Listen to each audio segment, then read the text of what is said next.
Getting Even is produced by Pushkin Industries. Subscribe to Pushkin Plus, and you can hear Getting Even and other Pushkin shows ad-free and receive exclusive bonus episodes. Sign up on the Getting Even show page in Apple Podcasts or at pushkin.fm.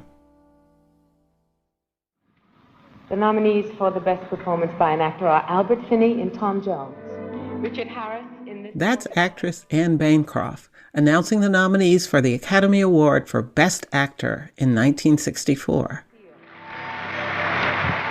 The winner is Sidney Poitier. Sidney Poitier received the distinction. It's hard to hear his name above the roar of applause.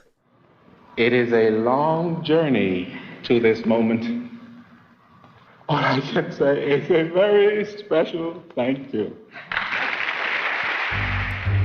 The 1964 Academy Awards marked the first time that a Black actor, male or female, won Hollywood's highest honor for their performance in a leading role. Almost 40 years later, the first Black female actor was awarded the same honor when Halle Berry won Best Actress in 2002. This moment is so much bigger than me. Today, she's still the only one.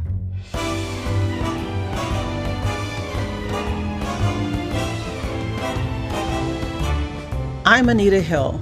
This is a special episode of Getting Even. This week, we're going to the Oscars. In recent years, the need to diversify Hollywood has become increasingly clear. And the Academy of Motion Pictures Arts and Sciences has made strides. 9 actors of color were nominated for Academy Awards in 2021, and Chloe Zhao became the first woman of color to win Best Director. Like a lot of progress we've seen lately, this all started with a tweet. In January of 2015, I was watching the Academy Award nominations, and category after category, 20 different fields, there were no people of color. So I said, Oscars so white, they asked to touch my hair. That's media strategist April Rain, the originator of the Oscars So White hashtag. Her viral tweet drew much deserved attention to the lack of diverse representation in Hollywood filmmaking, both on screen and behind the camera. The Oscars So White hashtag made rounds again the following year. But the impact of the conversation that April Rain started was on full display by 2021. With the 2022 Academy Awards coming up this weekend, I wanted to know more about how this progress was made. So I called up a good friend of mine. Hi, I'm Dawn Hudson. I'm the Chief Executive Officer of the Academy of Motion Picture Arts and Sciences, who has been at the forefront of change during a critical decade in Hollywood. I started with the Academy on June 1st, 2011. And I asked her how we got where we are, where we're headed, and what the Academy actually does.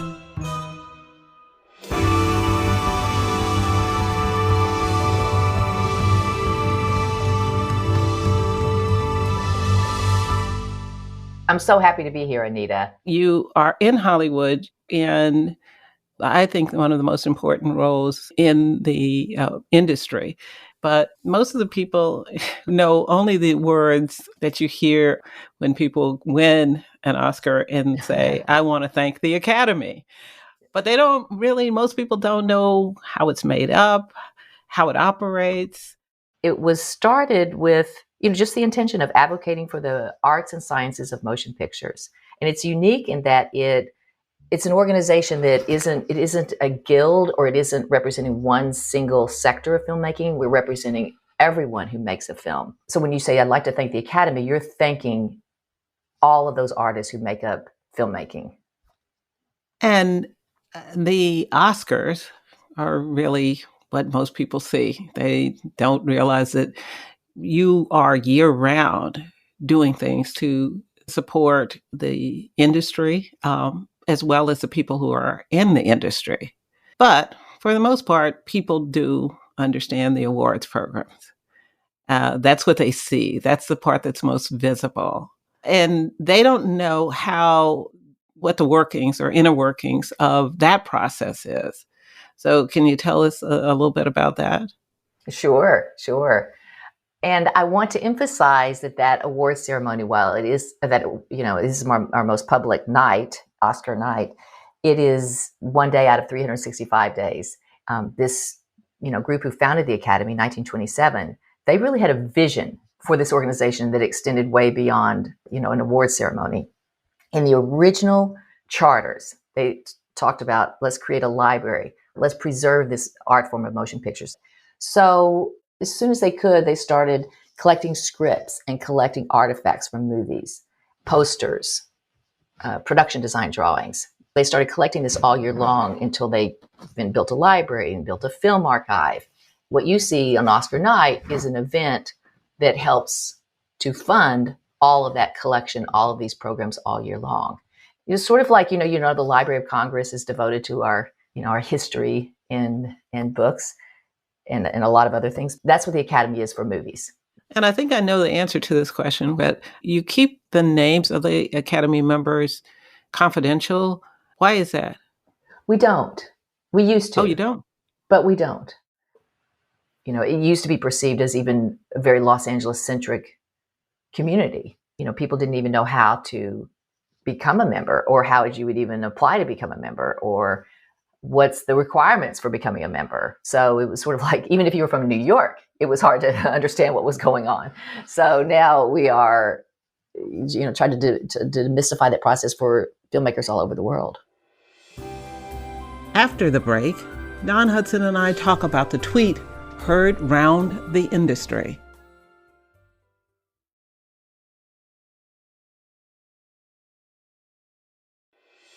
I'm Anita Hill. This is Getting Even Oscar Special.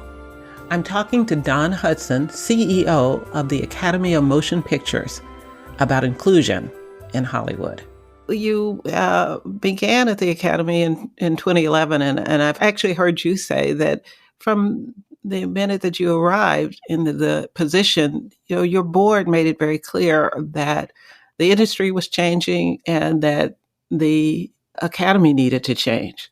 So that was part of, I'm sure, what attracted you to the Academy, and what attracted them to you was that they thought that you could be that person to bring about some of the things that we're already talking about.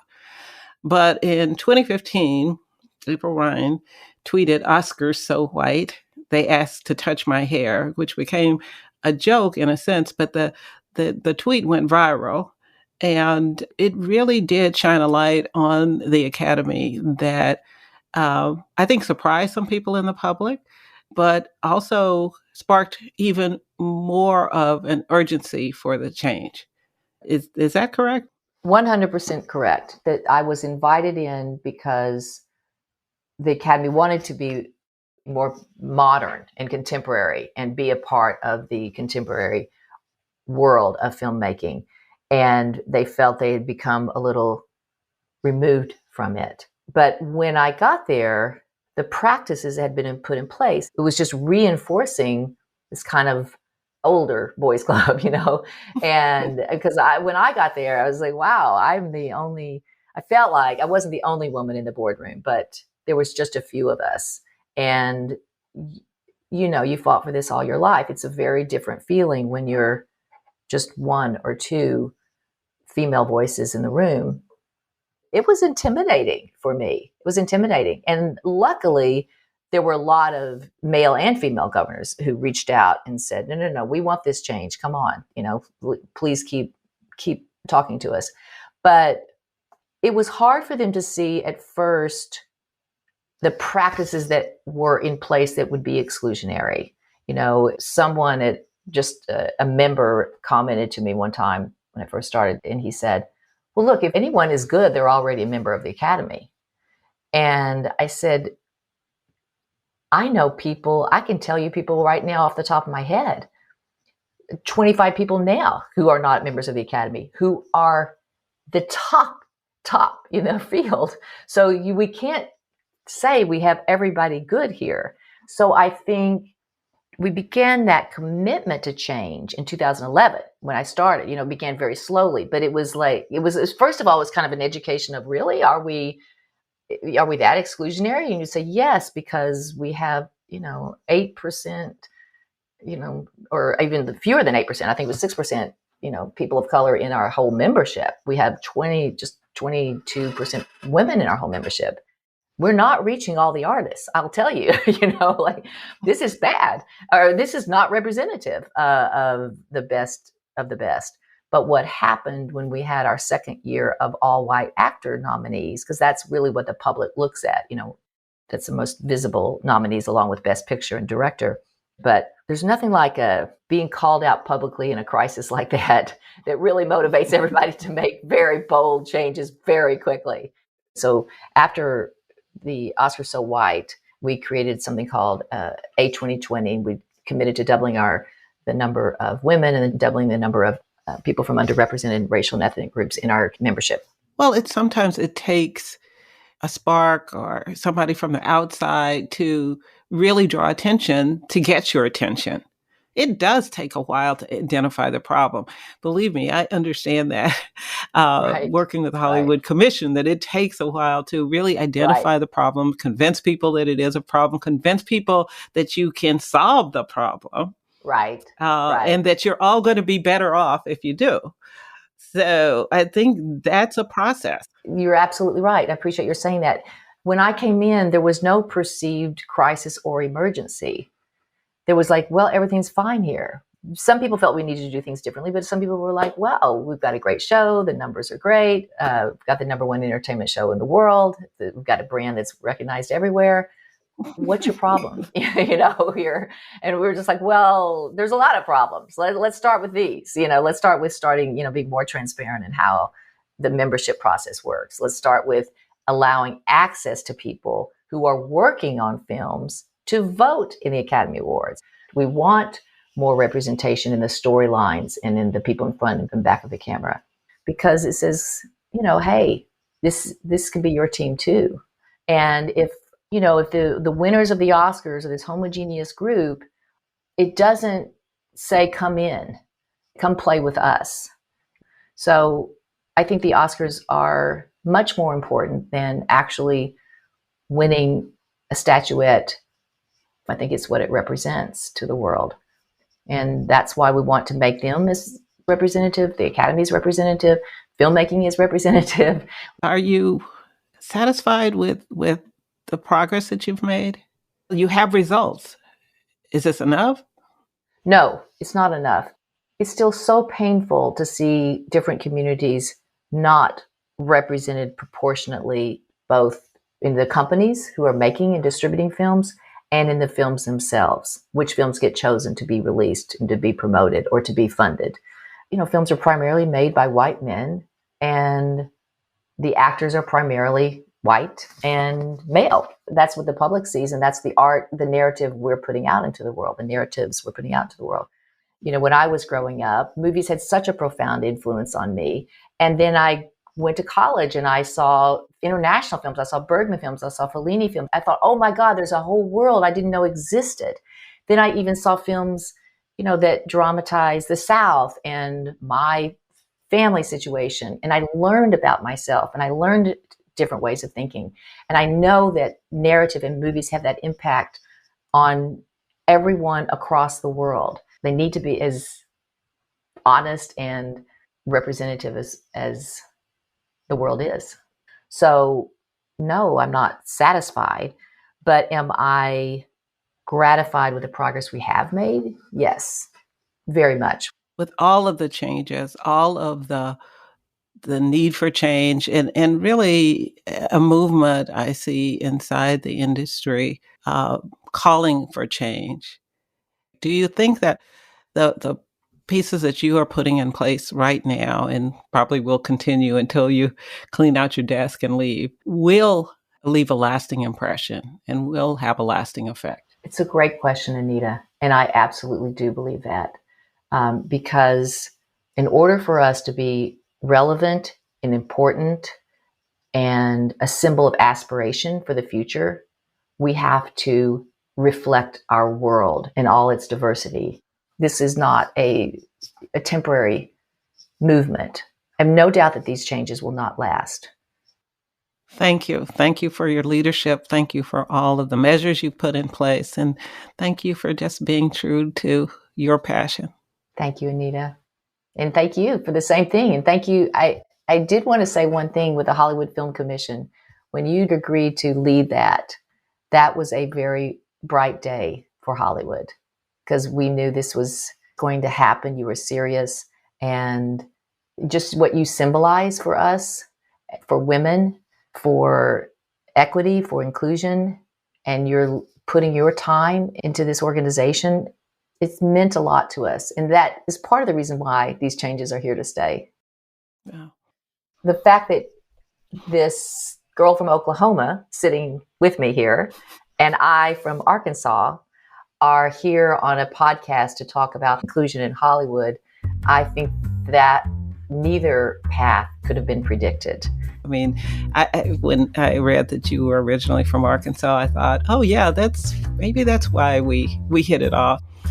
We're in this together. So yes, I know I can count on you as a partner. Yes, you can. As you know. Yes. I don't know if people know, I call you many times in late hours to get advice. And I appreciate that.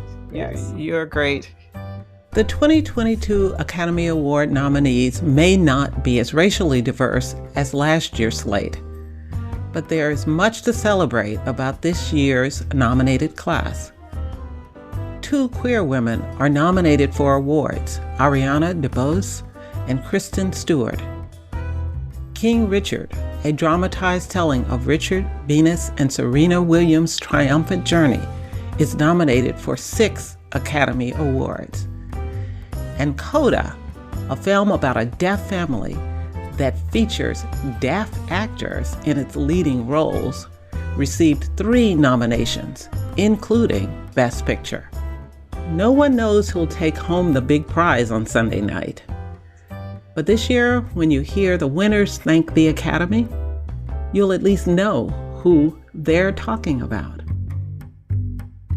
On the same night 20 years ago that Halle Berry became the first Black woman to win the award for Best Actress, Sidney Poitier received an honorary Oscar for his outstanding role as an artist and human being. I accept this award in memory of all the African American actors and actresses who went before me in the difficult years, on whose shoulders I was privileged to stand to see where I might go. I know that the path the late actor forged will continue to draw artists of color to Hollywood, and I hope that the entertainment industry will embrace its role as a mirror to the world in the stories it tells and in the people who tell them. Here I am this evening at the end of a journey that in 1949 would have been considered almost impossible, and in fact might never have been set in motion were there not an untold number of courageous, unselfish choices made by a handful of visionary American filmmakers, directors, writers, and producers. Thank you. Getting Even is a production of Pushkin Industries and is written and hosted by me, Anita Hill. It is produced by Mo Laborde and Brittany Brown. Our editor is Sarah Kramer. Our engineer is Amanda K. Wang, and our showrunner is Sasha Matthias. Luis Guerra composed original music for the show. Our executive producers are Mia Lobel and Lital Malad. Our director of development is Justine Lang. At Pushkin, thanks to Heather Fain, Carly Migliori, Jason Gambrell, Julia Barton, John Schnarz, and Jacob Weisberg. You can find me on Twitter at Anita Hill and on Facebook at Anita Hill. You can find Pushkin on all social platforms at Pushkin Pods, and you can sign up for our newsletter at pushkin.fm. If you love this show and others from Pushkin Industries, consider subscribing to Pushkin Plus. Subscribe to Pushkin Plus and you can hear Getting Even and other Pushkin shows ad-free and receive exclusive bonus episodes. Sign up on the Getting Even show page in Apple Podcasts or at pushkin.fm. To find more Pushkin podcasts, listen on the iHeartRadio app, Apple Podcasts, or wherever you like to listen.